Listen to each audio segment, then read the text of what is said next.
നമസ്കാരം. മലയാളി വാർത്തയിലേക്ക് സ്വാഗതം. CJPയുടെ സമരം ജന്തർ മന്ദറിൽ ആരംഭിച്ചപ്പോൾ വലിയ രീതിയിലുള്ള പൊതുജന പിന്തുണ ആദ്യഘട്ടത്തിൽ ലഭിച്ചിരുന്നില്ല.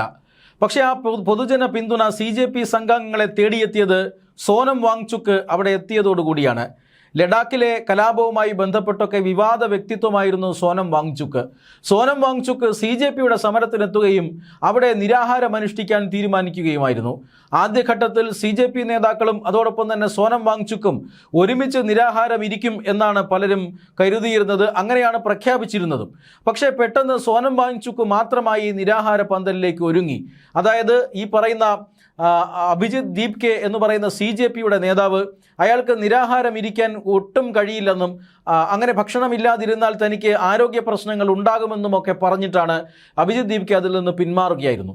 അഭിജിത് ദീപ്കെ മാത്രമല്ല, ഈ CJPയിലെ ഒരാൾ പോലും സോനം വാങ്ചുക്കിനൊപ്പം നിരാഹാരം അനുഷ്ഠിക്കാൻ തയ്യാറായില്ല. പക്ഷേ സോനം വാങ്ചുക്ക് തൻ്റെ വാക്ക് പാലിച്ചുകൊണ്ട് അദ്ദേഹം ഈ കഴിഞ്ഞ ജൂൺ മാസം 28-ാം തീയതി തൻ്റെ നിരാഹാരം അവിടെ ആരംഭിച്ചു. അതിനുശേഷം അദ്ദേഹത്തിൻ്റെ ആരോഗ്യനില വഷളായി മാറി.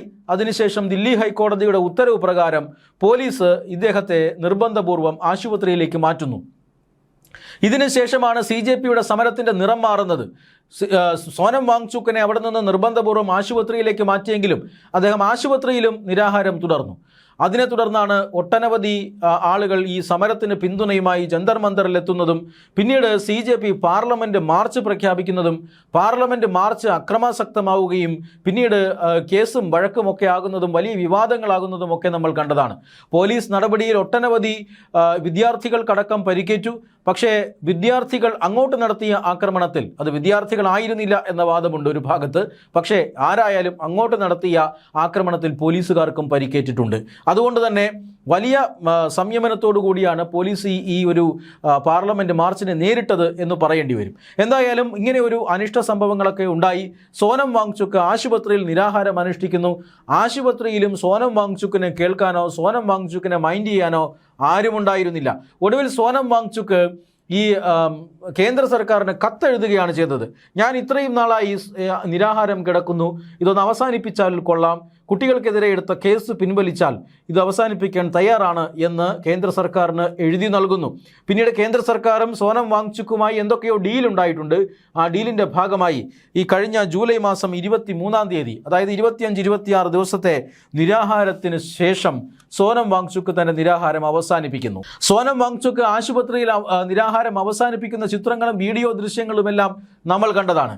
കാരണം രണ്ട് കേന്ദ്രമന്ത്രിമാർ നേരിട്ട് ആശുപത്രിയിൽ എത്തിയിട്ടാണ് ഈ നിരാഹാരം അവസാനിപ്പിക്കുന്നതും സോനം വാങ്ചുക്കുമായി ചർച്ച നടത്തി ഒരു തീരുമാനത്തിലെത്തുന്നതും പിന്നീട് ഇദ്ദേഹത്തിന് ജ്യൂസോ മറ്റോ നൽകി, ജ്യൂസാണോ സൂപ്പാണോ എന്നറിയില്ല, എന്തോ നൽകി ഇയാളുടെ നിരാഹാരം അവസാനിപ്പിക്കുന്നതെല്ലാം നമ്മൾ കണ്ടതാണ്. ഇപ്പോൾ സോനം വാങ്ചുക്ക് ഒരു വലിയ പരാതിയുമായി എത്തിയിരിക്കുകയാണ്. കേന്ദ്ര സർക്കാർ എന്നെ ചതിച്ചു എന്നാണ് സോനം വാങ്ചുക്ക് പറയുന്നത്. അതായത് സോനം വാങ്ചുക്കിനെ നിരാഹാരം അവസാനിപ്പിക്കുന്ന ചിത്രങ്ങൾ ഒരു കാരണവശാലും പുറത്തു വിടരുത് എന്ന് സോനം വാങ്ചുക്ക് പറഞ്ഞിരുന്നു അത്രേ. പക്ഷേ ആ ഉടമ്പടി അല്ലെങ്കിൽ ആ ഒരു വാക്ക് തെറ്റിച്ചുകൊണ്ട് കേന്ദ്ര സർക്കാർ വൃത്തങ്ങൾ തന്നെ സോനം വാങ്ചുക്ക് ഈ നിരാഹാരം അവസാനിപ്പിക്കുന്ന ചിത്രങ്ങൾ പുറത്തുവിട്ടു. ഇത് CJPയുടെ സമരത്തെ വല്ലാതെ ബാധിച്ചു എന്ന കാര്യത്തിൽ തർക്കമൊന്നുമില്ല. CJP ഈ സോനം വാങ്ചുക്ക് നിരാഹാരം അവസാനിപ്പിച്ച വാർത്ത കേട്ട് ഞെട്ടി. മാത്രമല്ല CJP സോനം വാങ്ചുക്കിനെ അതോടുകൂടി വഴിയിൽ ഉപേക്ഷിക്കുകയും ചെയ്തു.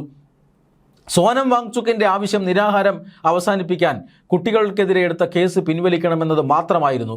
പക്ഷേ ഇപ്പുറത്ത് ഈ CJP സമരം ചെയ്യുന്നത് ധർമ്മേന്ദ്ര പ്രധാൻ്റെ രാജിയാണ് പ്രധാനമായും അവരുടെ ആവശ്യം. തീർച്ചയായും കേസുകൾ പിൻവലിക്കണമെന്നത് അവരുടെ ആവശ്യം തന്നെയാണ്. പക്ഷേ ധർമ്മേന്ദ്ര പ്രധാൻ രാജി പിൻവലിക്കണം എന്നതായിരുന്നു അവരുടെ ആവശ്യം. ഈ ആവശ്യം മുന്നോട്ട് വയ്ക്കാതെ സോനം വാങ്ചുക്ക് നിരാഹാരം അവസാനിപ്പിച്ചതുകൊണ്ട് തന്നെ പാറ്റ പാർട്ടിക്ക് വലിയ അനിഷ്ടമുണ്ടായി. അതെന്തിനാണ് ആ അനിഷ്ടം ഉണ്ടാകുന്നത് എന്ന് സോനം വാങ്ചുക്കിന് എത്ര ആലോചിച്ചിട്ടും പിടികിട്ടുന്നില്ല.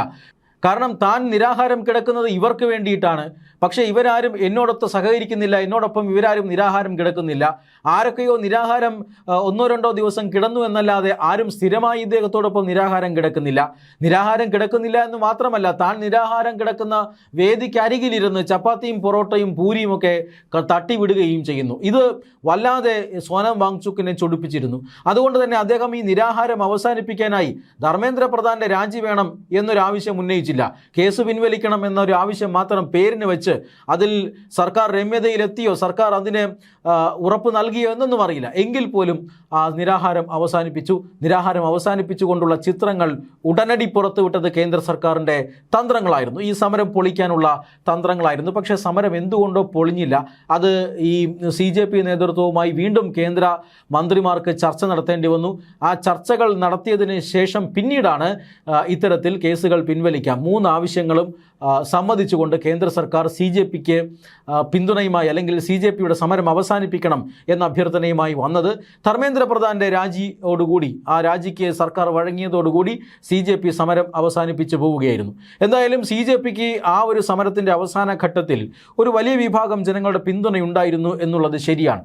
പക്ഷേ CJP ഇന്നിപ്പോൾ ആ പിന്തുണ കളഞ്ഞുകുടിക്കുകയാണ്.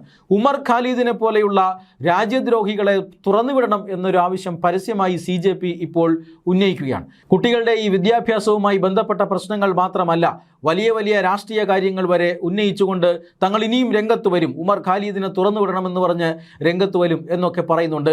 ഇനിയിപ്പോൾ ആർട്ടിക്കിൾ 370 പുനഃസ്ഥാപിക്കണമെന്ന് പറഞ്ഞു വരുമോ എന്നറിയില്ല. എന്തായാലും ഇവരുടെ ദിശ അങ്ങോട്ട് തന്നെയാണ്, ആൻറ്റി നാഷണൽ ദിശ തന്നെയാണ് എന്ന കാര്യത്തിൽ തർക്കമൊന്നുമില്ല. കാരണം കോൺഗ്രസ് ഭരണകാലത്ത് ഒട്ടനവധി കോടിക്കണക്കിന് ലക്ഷം കോടികളുടെ അഴിമതികളാണ് ഉണ്ടായത്. ആ ഭരണകാലഘട്ടത്തെ വീണ്ടും പുനഃസ്ഥാപിക്കാനാണ് CJP ഇത്തരത്തിൽ സർക്കാരിനെ അസ്ഥിരപ്പെടുത്താൻ ശ്രമിക്കുന്നത് എന്ന പൊതുജന വികാരം ഇപ്പോൾ ശക്തമായി ഉയരുകയാണ്. എന്തായാലും ഈ സാഹചര്യങ്ങൾക്കിടയിലാണ് കേന്ദ്ര സർക്കാരിനെതിരെ അതിശക്തമായ വിമർശനവുമായി സോനം വാങ്ചുക് തന്നെ രംഗത്ത് വന്നിരിക്കുന്നത്.